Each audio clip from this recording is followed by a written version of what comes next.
Hello everyone, so in today's video we'll be looking at how to design a glass bottle, but what's special about today's tutorial is that actually we'll be using a picture to help us draft our sketch.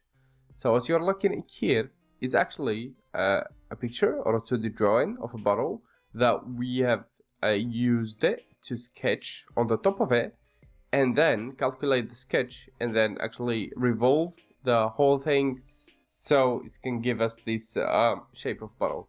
Without further ado, and if you're interested, let's jump into designing it. So to design this bottle, go to New, click on Part, and then click OK. Make sure that your units are set up correctly.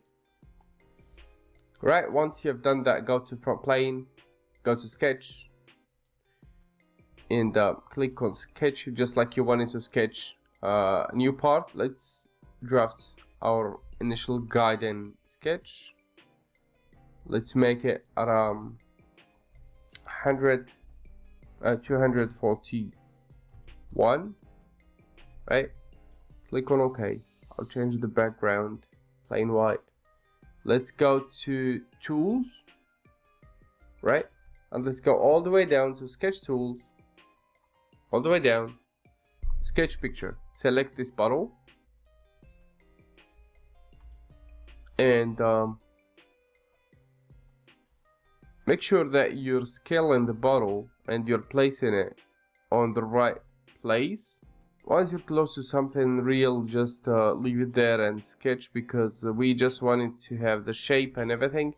We're not really interested at making it very precise. Now let's start sketching.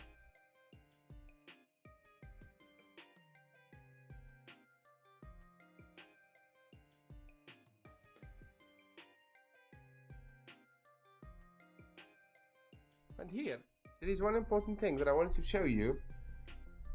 Is actually you don't need to add all dimensions manually. You can just go here and click on Full Define Sketch, and then click on Calculate, and then it will actually do the calculation for you and give you a sketch that looks like that. One final touch here. Let's remove this one and let's add in the dimension that we've lost. Any dimension would do. Actually, as I said, we are not really precise on dimensions here. We just wanted to learn how to draft a bottle using a picture. So let's go to Revolve Boss. Click on this line and then click on OK. So here you got a shape of a bottle, of course. And let's go to Shell. Click on this face, make it 2 millimeters, and then click on OK. And there you got your bottle, clean and neat. Now let's just apply appearance. You can apply any appearance you want. I think it looks good on metal or gold. So that was our tutorial. Hope you like it and see you in the next one.